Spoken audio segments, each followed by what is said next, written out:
మొట్టమొదటి దేవునికి వందనాలు తెలియజేస్తున్నాను. అలాగే అయ్యగారికి వందనాలు. మీ అందరికీ కూడా ప్రభు నామమున వందనాలు తెలియజేసుకుంటున్నాను. నిజంగా చాలా సంతోషం ఉంది నాకు. నిజంగా మరి కాలనీలో అద్భుతమైన సంఘము, చిన్న గుంపు అయినప్పటికీ కూడా మీలో ఇక్కడ ఒక పరిశుద్ధాత్మ ప్రవాహం చూస్తున్నాను. హల్లెలూయా. చాలా మంది 2 అవర్స్లోనే మొత్తం సర్వీస్ అయిపోతుంది అనమాట. ఈ 2 గంటల్లో ఏం చెప్తారు? మరి ఇంతసేపు ఆరాధన జరిగిందంటే ఎంత ఆశ్చర్యము. దేవునికి ఇష్టమైంది ఏంటంటే ఆరాధన. ఆయన ఇశ్రాయేలీయులు చేయు స్తోత్రముల మీద ఆశ్రయుడై ఉన్నాడు. హల్లెలూయా.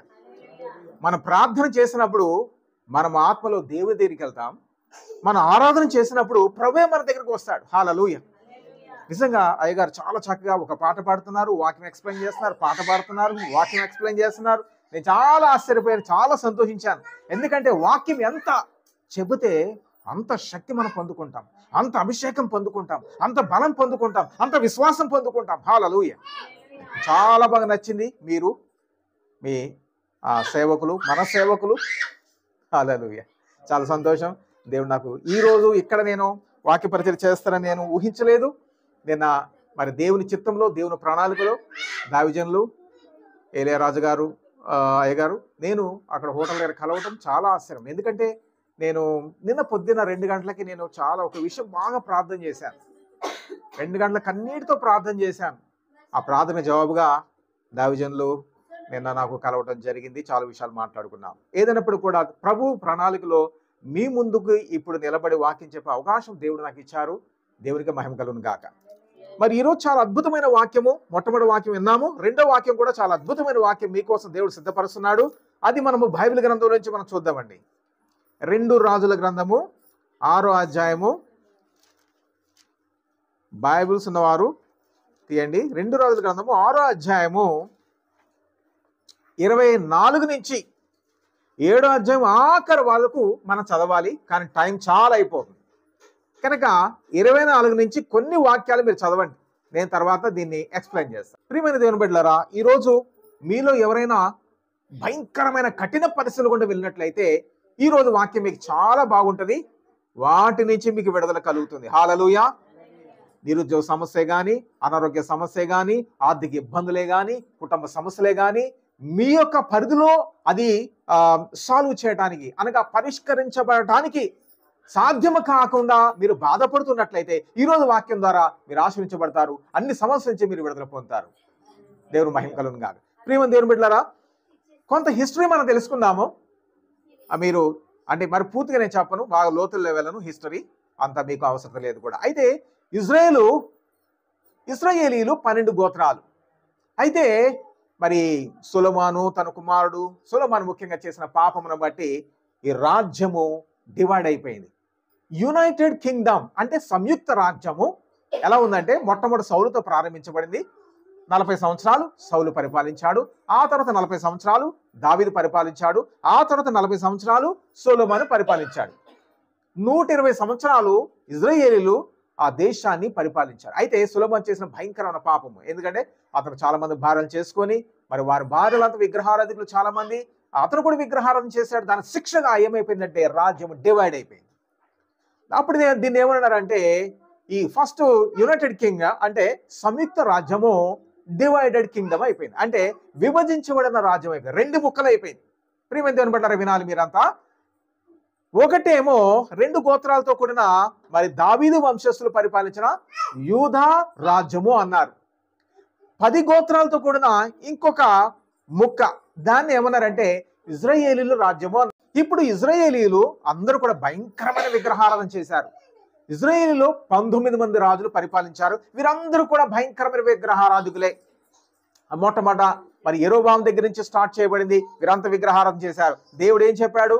మీకు అద్భుతమైన దేశాన్ని నేను ఇచ్చాను. ఎక్కడో ఐగుప్తు నుంచి మిమ్మల్ని తీసుకొచ్చి పాలు తేనెలు ప్రవహించే దేశమైన ఈ కానాన్ దేశం మీకు ఇచ్చాను కనుక అక్కడున్న 7 జాతుల ప్రజలను వెలగొట్టేసి మీకు ఈ దేశాన్ని ఇచ్చాను. ఇది చాలా అద్భుతమైన దేశం. ఈరోజు చాలా మంది ఇజ్రాయెల్ దేశం వెళ్ళి చూస్తున్నారు కదండి, చూస్తున్నారు. మన అందరూ కూడా చూడాలని ఆశ ఉంది. అది చాలా అద్భుతమైన దేశం. దేవుడు తన ప్రజలకు అనిగిచ్చాడు. అలాంటి గొప్ప దేశం ఇస్తే ఏం చేశారు వీళ్ళు?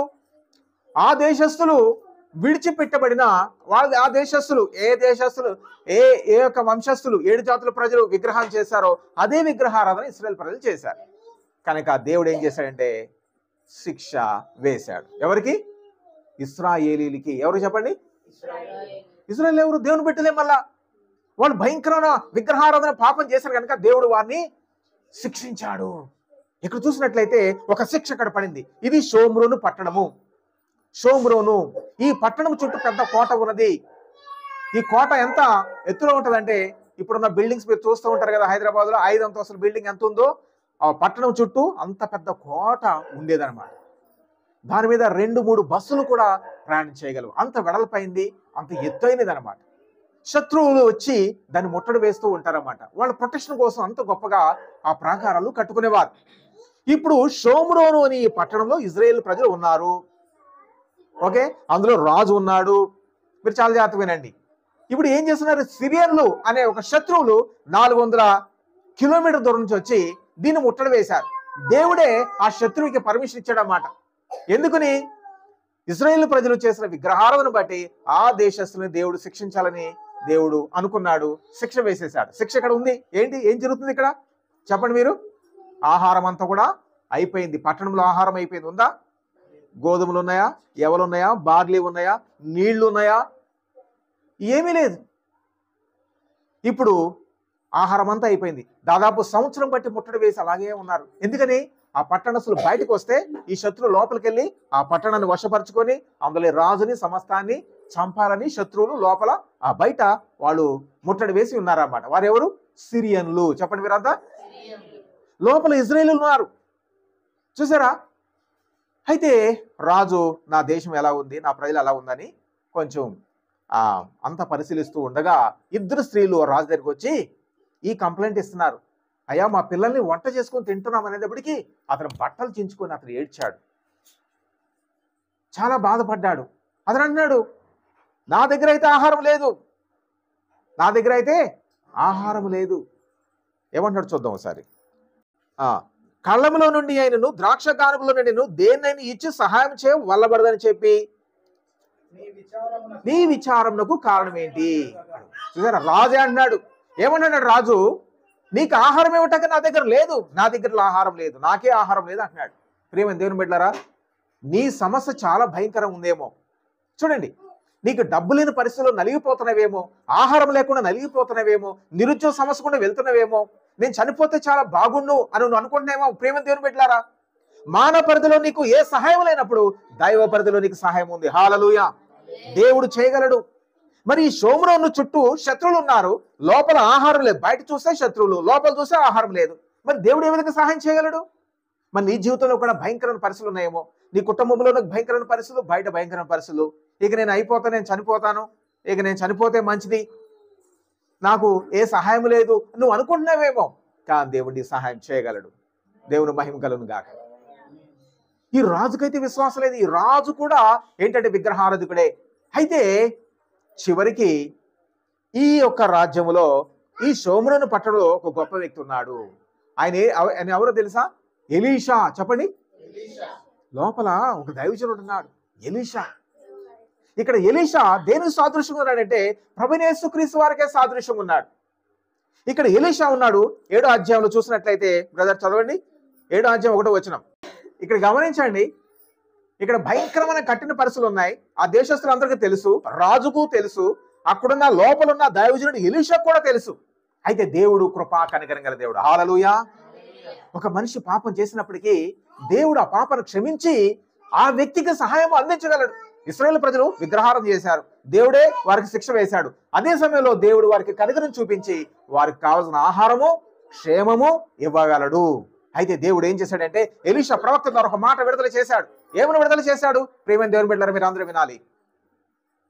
ఏమని విడుదల చేశాడంటే, మీకు లోపల ఆహారం లేకపోయినా బయట శత్రువులు ఉన్నా కానీ రేపు ఈ వేళకు అంటే 24 గంటల్లోనే నీకు షోమ్రోను ద్వారమందు రూపాయికే ఒక సన్నని మానిక పిండి, రూపాయికే 2 మానికల ఎవలు. ఇది సాధ్యమా? ఇది సాధ్యమండి? చెప్పండి. మానవ పరిధిలో ఇది సాధ్యం కాదు. దైవ పరిధిలో దేవుడు విడిపించగలడు. నీ సమస్య ఎంత భయంకరంగా విడిపించగలడు. ఒకవేళ ఎవరైనా పాపపు సంఖ్యలతో ఉంటే విడిపించగలడు. ఆహారము లేక కృషించిపోతుంటే విడిపించగలడు. రోగాలతో ఉంటే విడిపించగలడు. హల్లెలూయా. నిరుద్యోగ సమస్య వెళ్తుంటే విడిపించగలడు. ఒకవేళ నీవు శత్రు యొక్క బంధకాల్లో ఉన్నావేమో, నీకు విడిపించగలడు. ఇంకా ఏదైనా సమస్య గుండా వెళ్తున్నావేమో విడిపించగలడు. కోర్టు సమస్య గుండా వెళ్తున్నావేమో విడిపించగలడు. ఎవరైనా మోసం నేను చేస్తూ నిన్ను నలకొడుతున్నారేమో, దేవుడు నేను విడిపించగలడు. హల్లెలూయా. గడి చెప్పండి. ప్రియమైన దేవుని బిడ్డలారా, సేవకుడి పైన దేవుని యొక్క అభిషేకం ఉంటుంది. మేము పరిచయం చేస్తున్న సమయంలో ఇక్కడ వనస్థలిపురం ఏరియాలో ఇక్కడ పరిచయం చేస్తున్నాము. ఒక అమ్మాయి బాగా చదువుకుంది, విదేశాలు కూడా వెళ్ళింది. బాగా చదువుకున్న వ్యక్తిని, ఈ బాగా చదువుకున్న అమ్మాయిని 10వ తరగతి అబ్బాయి కూడా చేసుకుని అంటున్నాడు. ఎందుకని? ఆమెకు బంధకాల్లో ఉండిపోయింది. ఆ దేశంలోకి వెళ్ళి ఒక బంధకాల్లోకి వెళ్ళిపోయింది. ఒక వ్యక్తి యొక్క బంధకాల్లోకి వెళ్ళిపోయింది. చదువుకుంటకు వెళ్ళి అక్కడ ఆ బంధకాల, పాపం అనే బంధకాలు పడిపోయింది. ఆమెను ఎవరు విడిపించలేకపోతున్నారు. తన తల్లిదండ్రులు ఎన్నో సలహాలు ఇచ్చారు, లేదు, విడుదల లేదు. ఒక ముస్లిం బంధకాల్లోకి వెళ్ళిపోయింది. వాడు ఆమెని చాలా నల్లగొట్టేస్తున్నాడు. ఈమె విడుదల పొందలేకపోతుంది. మ్యారేజ్ చేసుకుంటానన్నాడు. చివరికి ఒక మాట అన్నాడు, నేను చేసుకోను, మా వాళ్ళు వద్దన్నారు అని చెప్పేసేటప్పటికి ఈమె కృంగిపోయి భయంకరంగా చేస్తుంది. మీరు చాలా జాగ్రత్త వినాలి. మానవ పరిధిలో అమ్మాయికి ఏ విధమైన విడుదల లేదు. అప్పుడు నేను ప్రేయర్ చేస్తూ ఉన్నప్పుడు చిన్న ఇలాగ కూడిక జరుగుతుంది. వింటున్నారండి? అందరూ వచ్చారు, ఆమె కూడా వచ్చింది. భోజనం చేయమని ఒక ఆమె ప్లేట్ అందించింది అనమాట. ఒక సిస్టర్ ప్లేట్ అందిస్తే ప్లేట్ కూడా ఇలా పట్టుకోలేకపోయింది. విన్నారా? ప్లేట్ ఇలా పట్టుకోలే. ఆమె అంటే అంత కృంగిపోయింది అనమాట ఆ వ్యక్తి చేసుకున్నప్పుడు. అప్పుడు నేను ప్రార్థన చేశాను, నువ్వేం భయపడద్దు, దేవునికి విడుదల వచ్చినప్పుడు నీ జీవితం చాలా అందంగా అద్భుతంగా కట్టబడుతుంది అని ప్రేయర్ చేసి, యేసు నామములో నీకు విడుదల కలుగును గాక అని దైవశక్తి అంటే వెంటనే ఆమెకి విడుదల వచ్చిందండి. హల్లెలూయా. విడుదల వచ్చేసేసేసింది. బ్రదర్, మా కోసం ప్రేయర్ చేయండి, దురాత్మలన్నీ వెళ్ళిపోతున్నాయి, నా దేహంలోంచి, నా కళ్ళలో నుంచి, నా చెవుల నుంచి, నా యొక్క చేతుల నుంచి, కాళ్ళ నుంచి కూడా దురాత్మలు వెళ్ళిపోతున్నాయి అని నా దగ్గర వచ్చేసి నా దగ్గర పడిపోయింది ఆమె. నేను ఆశ్చర్యపోయాను, ఇన్ని దురాత్మలా అని. తర్వాత నేను చెప్పాను, నువ్వేం భయపడద్దమ్మా, ఒక ఉత్తముడు వచ్చి చేసుకుంటాడు. ఎవరు? ఒక ఉత్తముడు వచ్చి చేసుకుంటాడంటే నిజంగా చాలా ఉత్తముడు, గొప్ప వ్యక్తి, కొన్ని లక్షల రూపాయల జీతం కలిగిన ఒక వ్యక్తి వచ్చి చేసుకున్నాడండి. హల్లెలూయా. 10వ తరగతి అబ్బాయి కూడా చేసుకోనని చెప్పిన ఈ అమ్మాయిని పెద్ద డిగ్రీలు చదివిన ఒక ఉత్తముడు వచ్చి చేసుకున్నాడు, పెద్ద ఉద్యోగం. వాళ్ళ బంధువు వచ్చి నన్ను తిట్టాడు, ఏం భాష గారు అంత పెద్ద ఆశీర్వాదం విడుదల చేశారండి మీరు అన్నాడు. మేము సేవకులు ఆశీర్వాదం విడుదల చేయాలి కదా, దేవుడు ఇచ్చేశాడు. ప్రేమను దేవుని బిడ్డలారా, ఇక్కడ నువ్వు గమనించవలసింది ఏంటంటే, ఒక వ్యక్తిని దేవుడు విడిపించగలడు. హల్లెలూయా. ఈ షోమ్రోను పట్టణం చూస్తే లోపల భయంకర కరువు ఉంది, బయట శత్రువులు ఉంది, మరి దేవుడు విడిపించగలడా? చాలా శ్రేష్టమైన వాక్యం ఇది. సో ఇప్పుడు ఏం జరిగింది? దేవుడు ఇవ్వగలడా? 24 గంటల ఆహారం ఇవ్వగలడా? పిల్లల్ని ఏమో వంట చేసుకుని తింటున్నారు, బయట ఏమో శత్రువులు ఉన్నారు, బయటకు వచ్చేస్తే వీళ్ళు చంపేస్తారు, లోపలికి వెళ్ళటానికి లేదు, బయటకు రావటానికి లేదు. అలాంటి పరిస్థితుల్లో దేవుడు ఏం చేశాడు? దేవుడు సృష్టికర్త. హల్లెలూయా. ఈ సృష్టి అంతా కూడా ఆయన స్వాధీనం. ఆయన ఏమైనా చేయగలడు, ఏమైనా చేయడానికి ఆయనకు శక్తి, సామర్థ్యం ఉంది. ఆయన ఒక పని చేశాడు. ఏంటంటే గుర్రముల శబ్దము, రథముల శబ్దము వినబడినట్లు చేశాడంతే. ఏం చేశాడు ఆయన? గుర్రముల శబ్దము, రథముల శబ్దము వినబడినట్లు చేశాడు. చేసేటప్పటికి బయట ఉన్న సిరియన్లు అనే శత్రువులు వాళ్ళు ఈ శబ్దాన్ని విని, అమ్మో ఇజ్రాయెల్ రాజు ఎవరో పిలిచేశాడు, పక్కనున్న దేశాలని, వారి రాజుల్ని, వాళ్ళ సైన్యాన్ని పిలిచాడు అని అనుకొని వీళ్ళు ఉన్న పాటని వీళ్ళు ఏం చేశారంటే, వారికి ఉన్న ఆహార పదార్థాలు అన్నీ కూడా విడిచిపెట్టేసి, వాళ్ళ గుర్రాలు, వాళ్ళ గాడిదలు, వాళ్ళ రథాలు సమస్త విడిచిపెట్టి కొన్ని లక్షల మంది ఈ సైన్యము ఒకే పరుగు అనమాట, పరుగున భయముతో వారు పారిపోయారు. హల్లెలూయా. దేవుడు ఏమైనా చేయటానికి శక్తిమంతుడు, సామర్థ్యం గలవాడు. వీళ్ళు ఇజ్రాయెల్ రాజు, లోపల ఇజ్రాయెల్ రాజు అనుకున్నాడా? ఊహించాడా? ఆ శత్రువు వెళ్ళిపోగలడా? శత్రువు వెళ్ళగొట్టలేడు, వెళ్ళగొట్టలేడు. వాళ్ళు చాలా భయంకరమైన పరిస్థితి. దేవుడు ఒక శబ్దం ద్వారా వాళ్ళకు భయాన్ని కలిగేసి శత్రువులు యుద్ధం చేయకుండానే వారు పారిపోయారు. హల్లెలూయా. నీ జీవితంలో నీ చుట్టూ ఎంతమంది శత్రువులు ఉన్నా కానీ, ఆహారం సమస్య ఉందా, లేకపోతే ఇంకేదైనా సమస్యలు ఉన్నా, ఆర్థికమైన ఇబ్బందులైన సమస్య ఉందా, వాటన్నిటిని దేవుడు వెళ్ళగొట్టడానికి వాటన్నిటి నుంచి నేను విడిపించడానికి శక్తి సామర్థ్యం గలవాడు. అయితే ఒక కండిషన్ ఏంటి చెప్పండి? ఒక కండిషన్. దేవుడు ఎప్పుడు కూడా ఒక రూల్ మీద పనిచేస్తూ ఉంటాడు. విశ్వాసముతోనే పనిచేస్తాడు. హల్లెలూయా. ఏం చేస్తాడండి? విశ్వాసము. ఇక్కడ ఏమంటున్నాడు? రేపు ఈ వేళకు 24 గంటల్లోనే నీకు ఆహారం ఇస్తానని ఎలీషా ద్వారా ఒక మాట విడుదలవుతే ఈ రాజు దగ్గర ఉండే ఈ సైన్యాధిపతి ఏమంటాడంటే, సైన్యాధిపతి దేవుడు ఆకాశమందు కిటికీలు తెరిచినాను, ఇది జరగదు అన్నాడు. అంటే ఏం చేస్తున్నాడు? ఇతను అవిశ్వాసాన్ని వ్యక్తం చేస్తున్నాడు. ప్రియమైన దేవుని బిడ్డలారా, నీవు దేవుని దగ్గరికి వచ్చి ఏదైనా పొందుకోవాలంటే నీకు విశ్వాసం కావాలి. ఏం కావాలి? ఎప్పుడు కూడా నీ సమస్య మీద నువ్వు కేంద్రీకరిస్తే నీకు అవిశ్వాసం ఉంటుంది. నువ్వు దేవుని మాట మీద నువ్వు దృష్టి పెడితే నీకు విశ్వాసం ఉంటుంది. హల్లెలూయా.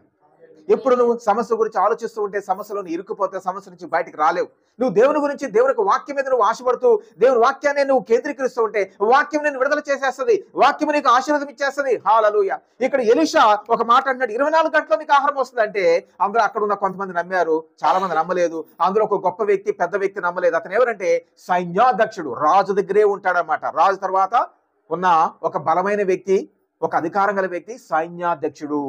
అతను అన్నాడు, ఆకాశమందు దేవుడు కిటికీలు తెరిచినా కానీ ఇది జరగదు అన్నాడు. దేవుడు ఒక్కసారి ఆకాశం తూములు ఇప్పితే ఈ భూమి కూడా సరిపోదు ఆశీర్వాదాలు మోయటానికి, పట్టడానికి. అన్ని ఆశీర్వాదాలు దేవుని దగ్గర ఉన్నాయి. హల్లెలూయా. కానీ వెంటనే అన్నాడు, ఎలీషా ప్రవక్త అన్నాడు, సరే నువ్వు నమ్మలేదు కనుక నువ్వు అనుభవించవు, నమ్మిన వాళ్ళు మాత్రమే ఈ ఆహారం తింటారని చెప్పాడు. ప్రియమైన దేవుని బిడ్డలారా, దేవుడు ఎప్పుడు కూడా ఈ మాట మీద పనిచేస్తూ ఉంటాడు. దేవుని వాక్యం ఇక్కడ చాలా బోధించబడుతుంది. అయ్యగారు చాలా చక్కగా వాక్యం చెప్తున్నారు, నాకు చాలా బాగా నచ్చింది. ఒక పాట పాడతాం, వాక్యం ఎక్స్ప్లెయిన్ చేయటం, ఒక పాట పాడతాం, వాక్యం ఎక్స్ప్లెయిన్ చేయటం, ఇదంతా మీ హృదయాల్లోకి, నీ మనసులోకి వెళ్ళిపోతుంది. ఆ వాక్యము వినటం వల్ల విశ్వాసం కలుగుతుంది. హల్లెలూయా. వినటం వల్ల విశ్వాసం కలుగుతుంది. నువ్వు ఎంత బలంగా వాక్యం వింటావో, ఎంత ఎక్కువ వాక్యం వింటావో, వాక్యం నీలో పనిచేస్తూ ఉంటుంది. నువ్వు టీవీ ఎక్కువ చూస్తే ఆ టీవీలో రకరకాల వార్తలు ఉంటాయి, అందులో మనల్ని నిరుత్సాహపరిచే వార్తలు ఉంటాయి. అవి నీలో పనిచేస్తూ ఉంటే నీలో అవిశ్వాసం పెరిగిపోతూ ఉంటుంది. నువ్వు వాక్యం వింటూ ఉండాలి. ప్రియమైన దేవుని బిడ్డ, ఇక్కడ అన్నాడు, నువ్వు సైన్యాధ్యక్షుడివే అయినప్పుడు కూడా ఈ మాట నువ్వు వినలేదు కనుక, నువ్వు నమ్మట్లేదు కనుక నువ్వు అనుభవించవు. చూసారా? అయితే ఏం జరిగింది? దేవుడు ఈ శత్రువులు వెళ్ళగొట్టేస్తే వాళ్ళకి ఆహారం వచ్చేస్తుంది. దేవుడు శత్రువులు వెళ్ళగొట్టగలడా? ఒక శబ్దమే చేయించాడు దేవుడు. హల్లెలూయా. ఒక వినబడినట్లు చేశాడు. రథముల శబ్దము, గుర్రముల శబ్దం వినబడినట్లు చేశాడు. అప్పుడు సిరియన్లు అందరూ అనుకున్నారు, అమ్మో ఇజ్రాయెల్ రాజు లోపల ఉన్నాడు కానీ బయటతో ఇతను సంప్రదింపులు చేసి ఆ సైన్యాన్ని తీసుకొచ్చేస్తున్నాడు. ఆ శబ్దం చాలా ఎక్కువ ఉంది, సైన్యం చాలా ఎక్కువ ఉంది, మనం వాళ్ళు జయించలేము అనే ఒక ఆలోచన వాళ్ళు కలిగి వారు పారిపోవడం మొదలెట్టారు. మరి వాళ్ళందరూ పారిపోయారు. మరి లోపల ఉన్న వాళ్ళకి ఎలా తెలుస్తుంది? లోపల ఉన్న వాళ్ళకి తెలియదు కదా. అక్కడ ఆ గేటు దగ్గర కుష్టు వ్యాధి గల వ్యక్తులు ఉన్నారండి. ఎవరు? కుష్టు వ్యాధి గల వ్యక్తులు ఉన్నారు. దేవుడు వాళ్ళకి ఆలోచన కలిగజేశాడు, మీరు వెళ్ళండి, ఆ యొక్క సిరియన్ల యొక్క ఆ గుడారాల్లోకి వెళ్ళండి అని దేవుడు ఒక ఆలోచన చెప్పినప్పుడు వాళ్ళు అనుకున్నారు, మన లోపలికి వెళ్ళినా ఆహారం లేదు, చచ్చిపోతాం. మన బయట ఒకవేళ శత్రువులు మనల్ని చంపినా చచ్చిపోతాం, ఎలాగైనా చచ్చిపోతాం కదా, ఓసారి అటు వెళ్ళి చూద్దామని చెప్పేసి వెళ్తే ఎంత ఆశ్చర్యం అంటే అసలు ఒక్కళ్ళు కూడా లేరండి అక్కడ. సిరియన్లు ఎవరు లేరు. అక్కడ అన్ని గుర్రాలు, కట్టబడిన గుర్రాలు ఉన్నాయి, ఆహార పదార్థాలు ఉన్నాయి. సిరియన్లు పారిపోవటం వెళ్ళి చూస్తున్నారు, ఇదేంటి అందరూ పారిపోతున్నారు. ఆహారం అంతా ఎక్కడ చూసినా ఈ యొక్క పిండి, గోధుమల పిండి, ఎవలు, ఇక రకరకాల అన్ని ఆహార పదార్థాలు, దుస్తులు ఉన్నాయి, వెండి బంగారాలు ఉన్నాయి. ఇవన్నీ చూశారు. వాళ్ళ ఆకలితో ఉన్నారు, కొన్ని రోజులు బట్టి ఆహారం లేదు, బాగా తినేశారు. తినేసిన తర్వాత వరకు మంచి ఆలోచన వచ్చింది, అయ్యో మనమే తినేస్తే మనం స్వార్థపరులు అయిపోతాము, మనం రాజుకి, కోటలున్న రాజుగారికి వర్తమానం చెప్దాము, వాళ్ళు కూడా పాపం మరి ఆ కరువు నుంచి, బాధ నుంచి విడుదల పొందుతారని చెప్పేసి ఒక మంచి ఆలోచన వచ్చి వెంటనే గేట్ దగ్గరికి వచ్చి ఆ గేట్ దగ్గర ఉన్న ఆ కాపలాదారుడు చెప్పినప్పుడు ఆ కాపలాదారుడు వెళ్ళి ఆ రాజుగారితో చెప్పినప్పుడు రాజుగారు ఏం చేశాడంటే కొంతమంది వ్యక్తులను బయట పంపించి, నిజమా ఉట్టిదా, శత్రువులు పారిపోయినట్టు కొంత దూరం వెళ్ళి మళ్ళీ వచ్చేస్తారేమో చూసిరండి అంటే నిజంగా ఈ కొంతమంది వెళ్ళి సైనికులు ఒక 5 వెళ్ళి పరిశీలిస్తే నిజంగా వాళ్ళు పారిపోయారు. యోర్దాన్ దాటి ఎక్కడికో వెళ్ళిపోయారు, చాలా దూరం వెళ్ళిపోయారు, పారిపోయారు. అప్పుడు రాజుగారితో చెప్పినప్పుడు అక్కడ సిరియన్లు తెచ్చుకున్న ఆహార పదార్థాలన్నీ కూడా పోగు చేసి దాన్ని పంచిపెట్టమని రాజుగారు ఆజ్ఞ ఇచ్చినప్పుడు దాని బాధ్యత వహించింది ఎవరో తెలుసా? సైన్యాధ్యక్షుడు. ఎవరు? ఇక్కడ ప్రజలకు ఆహారం లేదు కొన్ని రోజులు బట్టి, ఎలా ఉంటుంది వాళ్ళ పరిస్థితి? అక్కడ లైన్ కట్టమంటే లైన్ కట్టలేదు, త్రొక్కిసలాట జరిగింది. అక్కడ ఆహారము పంచి పెడుతున్నారు కొంతమందికి, అందరికీ. అక్కడ త్రొక్కిసలాట జరిగినప్పుడు ఈ సైన్యాధ్యక్షుడే తొక్కి చంపేసేశారు. సైన్యాధ్యక్షుడే చచ్చిపోయాడు. ఎందుకంటే అతను దేవుని మాట నమ్మలేదు. ఎలీషా ఏం చెప్పాడు? ఎలీషా ఏం చెప్పాడంటే, నువ్వు నమ్మలేదు కనుక నువ్వు చూస్తావు కానీ నీ కళ్ళారా, నువ్వు కళ్ళారా చూస్తావు కానీ నువ్వు అనుభవించవు. ప్రియమైన దేవుని బిడ్డలారా, మనము దేవుడు ఎంత పెద్ద ఆశీర్వాదం ఇచ్చేస్తాడు, ఎంత పెద్ద ఉద్యోగం ఇస్తాడు. నీకు లక్షలు కావాలా, కోట్లు కావాలా ఇస్తాడు, పెద్ద ఇల్లు కావాలా ఇస్తాడు, చర్చ్ కావాలా ఇస్తాడు, ఏదని ఎంత మంచి బిజినెస్ కావాలా ఇస్తాడు, ఒక మంచి స్టేటస్ కావాలా ఇస్తాడు, ఆరోగ్యం కావాలా ఇస్తాడు. అయితే దేవుని వాక్యము నువ్వు నమ్మాలి, దేవుని వాక్యం నమ్మాలి ప్రియమైన దేవుని బిడ్డ. ఎవరైనా దేవుని సేవకులైనా విశ్వాసులైనా ఎవరైనా నమ్ముతూనే ఒక అద్భుతం జరుగుతుంది, నమ్మకపోతే దేవుడు చేయలేడు. అందుకని విశ్వాస నియమము ప్రకారమే దేవుడు వర్క్ చేస్తాడు. విశ్వాస నియమము ద్వారానే దేవుడు కార్యం చేస్తాడు. మన విశ్వాసాన్ని ఎప్పుడు కూడా సమకూర్చుకుంటూ ఉండాలి. ఈ విశ్వాసం అనేది ఎలాంటిదంటే, ఓవర్ హెడ్ ట్యాంక్ లో ఫుల్ వాటర్ ఉంటే మరి ఎప్పుడు ట్యాప్ ఆన్ చేసుకున్నా కానీ సమృద్ధిగా వాటర్ మనము వస్తుంది. అక్కడ వాటర్ లేకపోతే ట్యాప్ ఆన్ చేసినా కనుక మనకి ఎప్పుడైనా డబ్బులే ఉన్నప్పుడు జస్ట్ మనకు విశ్వాసం ఉంటే ఎలా ప్రే చేస్తే వచ్చి పడతాయంటే, మనకు పని లేదా చేతుల పనిస్తాడు దేవుడు. విశ్వాసం ఉంటే వాక్యం మీద ఏదైనా కార్యం జరుగుతుంది. అయితే ఏం జరిగిందంటే ఇక్కడ దేవుని యొక్క మాట నెరవేరింది. ఇది నేను మీకు చదివి వినిపిస్తాను. ఎలీషా ప్రవక్త ద్వారా దేవుడు ఏమైతే మాట విడుదల చేశాడో అక్షరాలు నెరవేరిపోయింది. 24 గంటలు సమృద్ధి ఆహారం, రూపాయికే ఒక సన్నని మానిక పిండి, రూపాయికి 2 మానికల యవలు అమ్మబడని చెప్పిన అదే జరిగింది. అలాగే అధిపతి కూడా చచ్చిపోయాడు. కళ్ళారు చూశాడు, పాపం చూశాడు, ఆహార బాధలు చూశాడు, కానీ తాను అనుభవించలేకపోయాడు. చూసారా దేవుని మాట ఎలాంటిది? నేను కొన్ని వాక్యాలు చెప్పేస్తాను, ముగించేస్తాను. మత్తయి సువార్త 24:35, ఆకాశమును భూమి గతించును కానీ నా మాటలు ఏమాత్రము గతించు. అంత పవర్ఫుల్ అన్నమాట దేవుని మాట. ఆకాశము భూమి గతించును కానీ నా మాటలు ఏమాత్రము గతించు. రెండోది మలాకి 3:6, యెహోవానైన నేను మార్పు లేని వాడును. ఇశ్రాయేలు ప్రజల జీవితంలో ఒక మాట ఇచ్చి ఏ విధంగా విడుదల చేశాడో ఈ మాటలన్నీ కూడా మనవే. ఇది మనము కూడా విశ్వాసం తీసుకుంటే మన జీవితంలో కూడా నెరవేరుతుంది.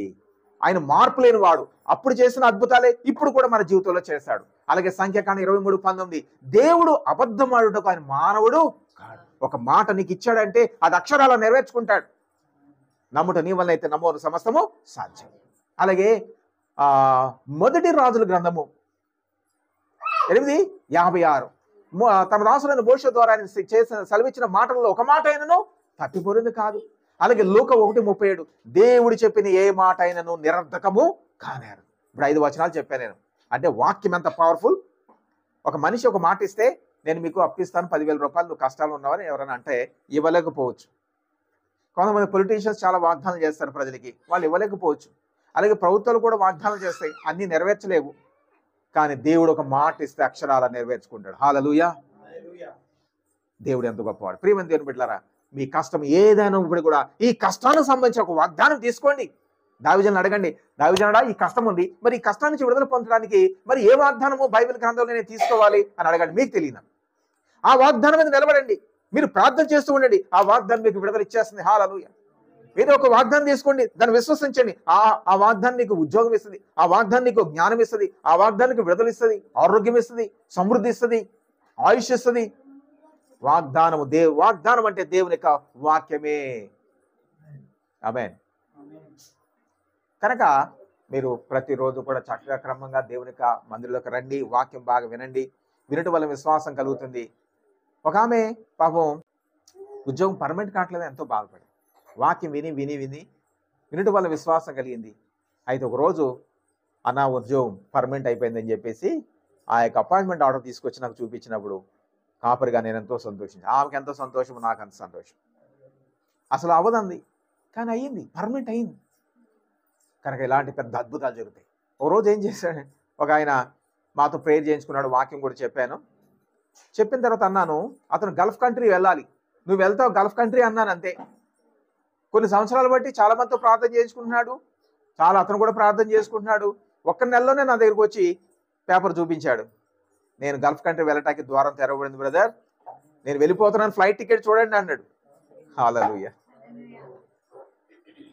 కనుక మనం మొట్టమొదటి వాక్యం వినాలి, వాక్యం మీద విశ్వాసంతో ఆధారపడాలి. ఆ వాక్యం మన జీవితంలో అద్భుతం చేస్తుంది. షోమ్రోను పట్టణంలో దేవుడు ఇంత పెద్ద అద్భుతం చేస్తే అదే దేవుడు మన జీవితంలో ఈరోజు మరి ఎంత కఠిన పరిస్థితి ఇది, మానవ పరిధిలో ఈ సమస్య పరిష్కరించబడదు నువ్వు అనుకుంటున్నావేమో. ఏదైనా సమస్య నువ్వు ఒక దాన్ని ఎదుర్కొంటూ నలిగిపోతున్నావేమో, నీకు విడుదలతో పాటు నీకు ఆశీర్వాదం దేవుడు నీకు ఇస్తాడు. దేవుడు మాటలు దీవించను గాక. ఆమేన్.